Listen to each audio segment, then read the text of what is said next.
It's your girl Adeola. Of course, a lot of things happened in Nigeria last week. A lot of interesting things. First of all, my favorite senator, Uncle Dino Melaye, launched a book titled Antidotes for Corruption.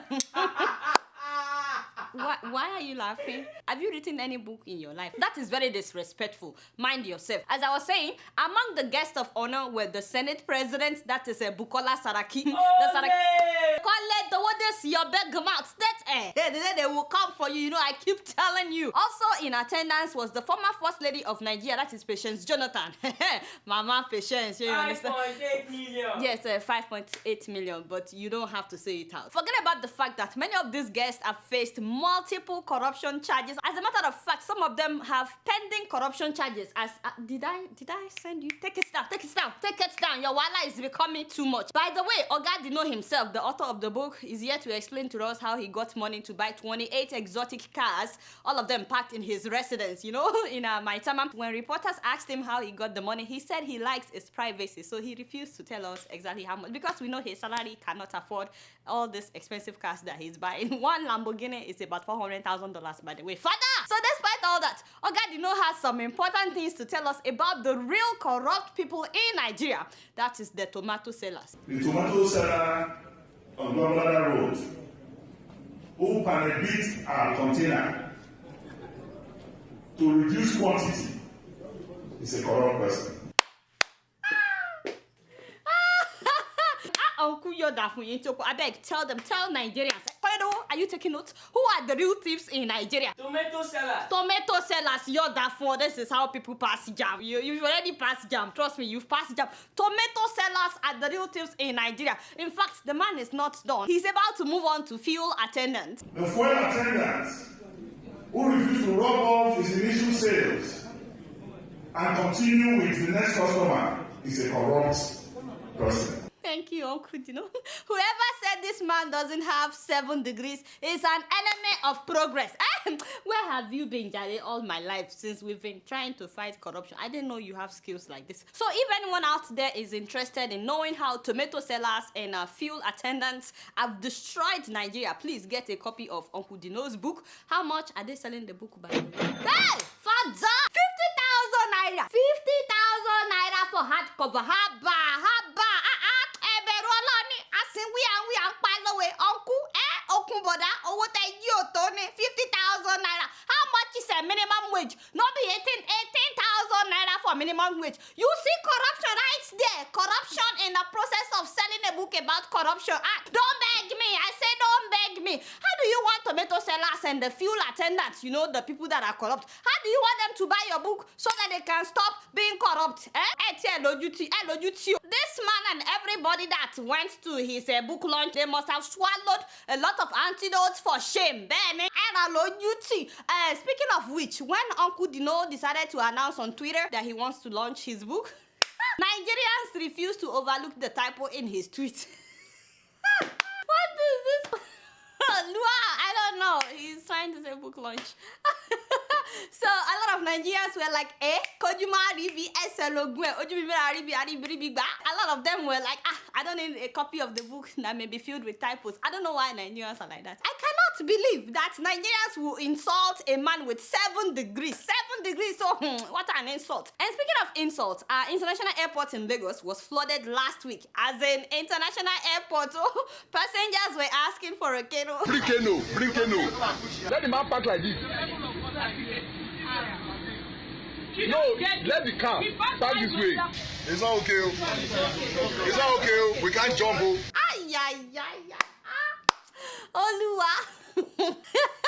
Nigeria is a joke. But you know, the story is not that the flood happened. The story is that the aviation ministry and the Minister of Aviation wanted us to believe that this thing happened 3 years ago in the southeast. There was one that happened in Enugu about 3 years ago. It was bad. I mean, it was really bad. Very shameful. Very, very terrible. But you know, when Sahara reporters called Arik Airline, the airline confirmed that this one happened on Thursday, May 11th. So people were like, why are these people lying to us? In this age of social media, what were you thinking? And now, speaking of people thinking, I am so proud of how the students of Tai Solari University expressed themselves to the governor of Ogun State. You are accusing our students of being unruly, of not being in a 21st century behavior.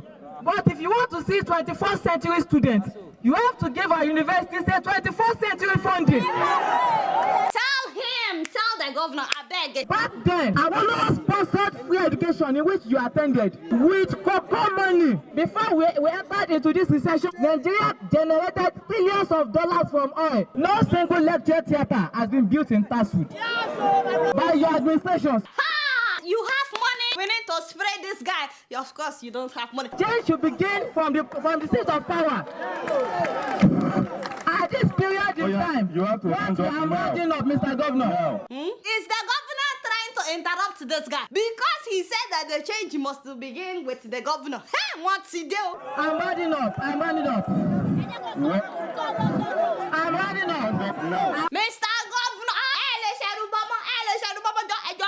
let him talk. If indeed you want our citizens to make sacrifice, you must make sacrifice with your outrageous allowances and salaries. Father! God bless you, Johnny. God bless you, my brother. Today you are my hero. Hey, I must find this guy. So what did the governor say about all this? Come on. Now, I have 5 more minutes. What? Did he just say I have 5 minutes? Father! In other words, Mr. Governor is saying that the students are wasting his time. Before we go, there was another student. So yeah. Wait. Now, please. No. I cannot be here. No, you cannot. You should behave well. I'm driving on my point. Can you please? No. You are not saying any point. You see, this is how Nigerian officials like to use respect me palaver to destroy Nigeria. I was at Ibesa when you came to seek votes from electorates, and you came to meet us on the streets to seek our votes. It is unfortunate at the governor's office you said you cannot talk to us on the streets. Yes, so kudos to this guy. That shows you are proud. That shows you are no longer a man of the people. Tell him, my brother. So, Mr. Governor went to see these students when he needed votes during election. Now that he's governor, he doesn't want the students to come to the government house to express themselves. Nothing is new in Nigeria. By the way, let me talk to Nigerians. You know, all the people that will write in the comments that people must respect their leaders no matter what. Can I just talk to you? First of all, a true leader is somebody that serves others. If somebody is stealing the money meant to benefit the masses, if somebody is stealing money meant to fix our roads, he or she is not a leader. He is a thief. So please, stop confusing the two. Just because a thief is wearing big agbada or big gele, head tie, a thief is still a thief. So if you want to respect a thief, that is your own decision. Please stop telling the rest of us to respect thieves. Second of all, you think that these people respect you? Do they respect you? I mean, if they respect you, Nigerians, they would pay your salaries on time. They would build you good hospitals instead of them flying abroad for treatment while you and your children are going to general hospitals. They would fix your roads so that people no longer die in avoidable accidents. They would no longer divert that money into their pocket. They would make sure that your children enjoy the best facility on their campuses. Do you know that many of them are not spending naira? As in, they spend dollars in Nigeria. Yet, they want you to respect them. Respect is reciprocal, my people. Respect is reciprocal. But of course, you guys know I don't know much. Guess what? I'm just keeping it real. So ladies and gentlemen, it's graduation month, so congratulations to all the Keeping It Real viewers that are graduating this year from high school and college. And the first person on my list today is Oluwasamidinla Miracle Amoke Ajagbe, all the way from Kentucky, Louisville, Kentucky, in the house. I am so proud of this girl. This girl graduated high school and she represented Nigeria with her prom dress. So you are so beautiful. Congratulations, my dear. We are so proud of you. And of course, the second shout out goes to Miss Toby Olugbenga, who got her bachelor's in international relations from Bowling Green State University in Ohio. Girl, I am so proud of you. You did it. And of course, mommy and daddy are so proud. Congratulations. Also, I'd like to give a shout out to my brother, that is Olanshile Joel Boremon. He got his doctorate in pharmacy at the Appalachian College of Pharmacy in Virginia. Of course, many of you would know his dad, Laddie the African Tiger, who was a professional wrestler in the Wild West Wrestling, and he's now the king of Videra in Kwara State. Congratulations to you, my brother. Of course, mommy and daddy are so proud. We're also so proud of you. And of course, I'd like to give a huge shout out to Diane Isibo, all the way from Abavo in Ika South local government of Delta State. This girl just graduated from Valdosta State University in Georgia with a perfect cumulative GPA, as in 4.0 out of 4.0. Yes, so we are so proud of her. That means that she had perfect scores from her first semester. Girl, you are so smart. Diane double majored in business administration and accounting and business administration in finance. I'm so proud of all these graduates and all of you out there that graduated. Don't worry, I have a list for next week as well, but I'm just so proud of the fact that a lot of Africans are coming to the US and they're doing big things. I'm so proud of all of you, wishing you the best in the future. Guess what? I'm just keeping it real. Moving on to South Africa, you guys will not believe that within 2 weeks, 2 separate ladies were killed and burnt. The first victim is 22-year-old Karabo Mokoena, who went missing on April 28. Her family members, her friends, they sought help on social media, including her 27-year-old boyfriend. They were all asking people to help on social media, but you know the irony is the fact that this same boyfriend allegedly later confessed to killing her. Although when they got to court, he claimed he found her dead in his apartment, so he panicked. He said because people might think he was the one that killed her. So he took the body somewhere and burnt it. This is the boyfriend. He's 27 years old. His name is Sandile Matsoy, and many people described him as a humble, calm churchgoer. Now, the last time people saw Karabo, she was with her boyfriend at a club when they got into a heated argument. CCTV camera showed that they left the club together and that they returned to his apartment at 1 a.m. The CCTV camera also showed him leaving his apartment in a change of clothes that night, and then he came back and left again. And when he came back the second time, he had a waste bin with him, which people believe he used to pack her body. Anyway, Sandile is now facing charges of premeditated murder. I mean, who's going to buy his story? You found somebody dead, someone you claim that you love. How is burning her body the first thing that would come to your mind? What happened to giving her CPR or calling the emergency number? Or what happened to rushing her to the hospital trying to save her life? Or what happened to calling her family members? And then not long after that, a 15-year-old girl, Nambuyi Selo, went missing. Her uncle had also been circulating her pictures on social media, begging people to help if they've seen her. She was actually sent on an errand by her grandmother when she disappeared. She was found 2 days later, dead and burnt beyond recognition on the field. They've also arrested a suspect in her case, but the investigation is still going on. Now, these two stories broke my heart. I cannot even begin to explain. The Department of Justice in South Africa estimates that 1 in every 4 women have been physically abused by her intimate partner. 1 in every 4. That's messed up. That's alarming. On a daily basis, women are raped and killed in this country. This is not just Karabo, it is all of us. We know how it feels to not be able to exist, to breathe, because you are scared you will be raped. Apparently, South Africa has the highest domestic violence rate in Africa. A lot of times, the violence occurs when a woman decides to end the relationship. Of course, I can't help but remember people like Riva Steenkamp, Jada Panayotu, Fatima Patel, Eni Dewani, Zanele Kumalo, Dolly Shabalala, all of them killed by their intimate partner. Honestly, we have to be more careful. If you're dating someone and he or she is violent, please know that you cannot change anybody. You can't change the person. You can't change them. Just run for your life. And I mean it, run. It doesn't matter if everybody has known you as a couple, even if the wedding date has been fixed. Your life is more important than being married. You need to run for your life. You don't have to wait until you become a statistic. And if you had a fight with someone in public, especially if the person is stronger than you, I don't think it's wise to go home with that person, especially in the middle of the night. And if you're not married to someone, stop treating yourself as his or her property. And even if you're married, you don't have to endure violence because you want to stay married. You don't have to lose your life in the name of staying married. I'm not saying people should divorce. I'm saying you need to run for your life. In the case of Karabo, I honestly cannot imagine how bright her future would have been if not that she dated this guy. A lot of people were talking about how her future looked so bright. She's very articulate, very confident. Karabo was gifted. She was a gift from God. She was extraordinary. ordinary. She was beautiful. She had a brain like a child not of her age. It's so sad that somebody that she loved would cut her life short. And also, I cannot imagine her family members, what they're going through right now, or the family members of the 15-year-old girl. I mean, who would do such a thing to a 15-year-old girl, a teenager? I'd like to express my condolences to both families. May their souls rest in peace. If you are the person that abuses your spouse or your partner, you should get help now. The day the person will die in your hands, that is when your eyes will open. So get help right now. And lastly, if you are man enough to beat up or kill your spouse or your girlfriend or your boyfriend, you should be man enough to wait for the police, because you will be arrested and you will do the time. But you guys not do much. Guess what? I'm just keeping it real.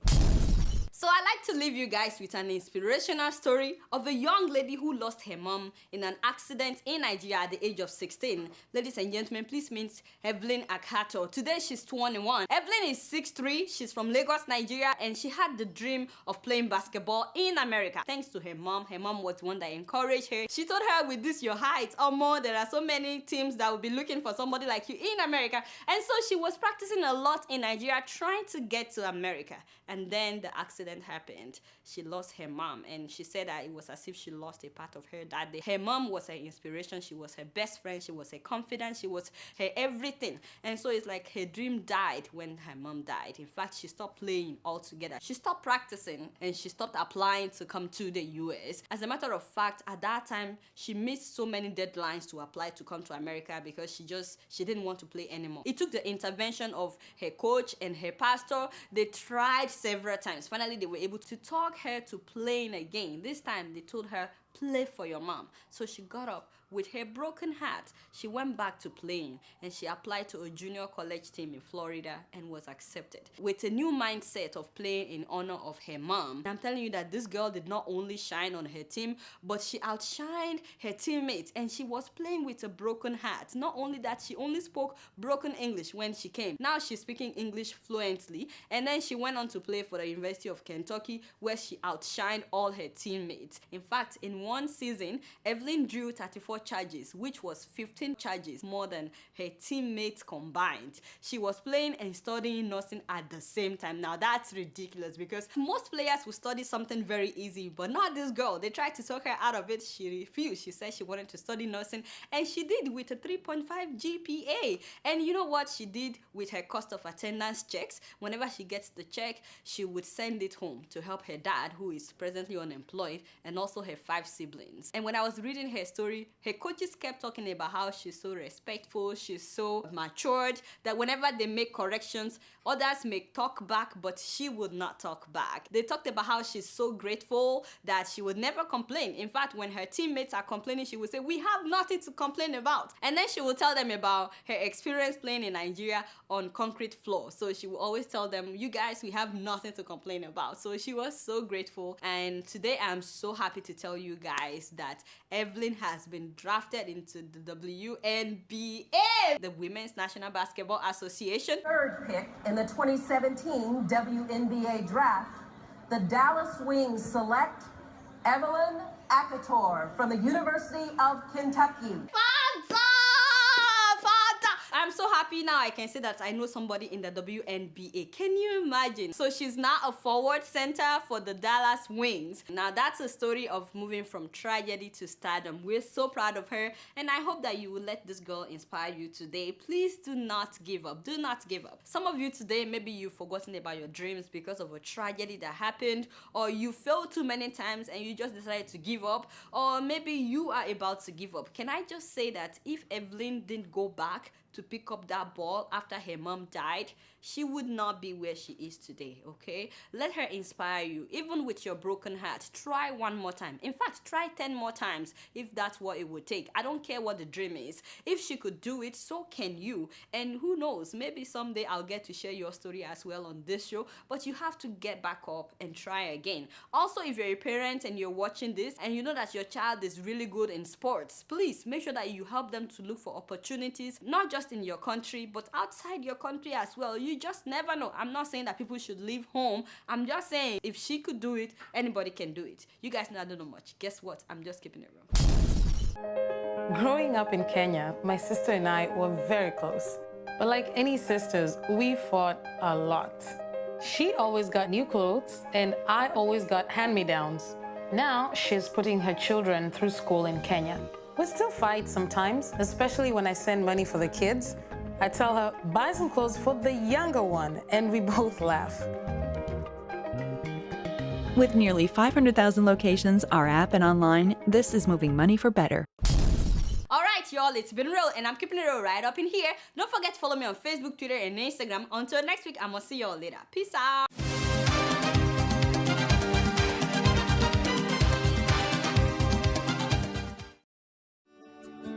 Welcome to Forstview Luxury Hotel. At Forstview Luxury Hotel, we offer excellent service. Our rooms have all the necessary facilities to make your stay comfortable and memorable. You will also have access to internet service, breakfast, 24-hour power supply, full air condition, free international calls, free tire pumping service, and free car battery charge. So what are you waiting for? Quickly visit Forstview Luxury Hotel. We are located at #1 Adeola Bamishile off Raji Rasaki Road, First Estate, Amuwo, Odofin Festac, Lagos. For more information or reservation, please call us on 08075787135 or 08099900601. You can also take advantage of our online ongoing promo at www.forceviewhotel.com to make your reservation and payment for your favorite room, which attracts a discount rate. Please note, rooms are reserved based on first come, first serve. Forstview Luxury Hotel. Experience the home of comfort. They come.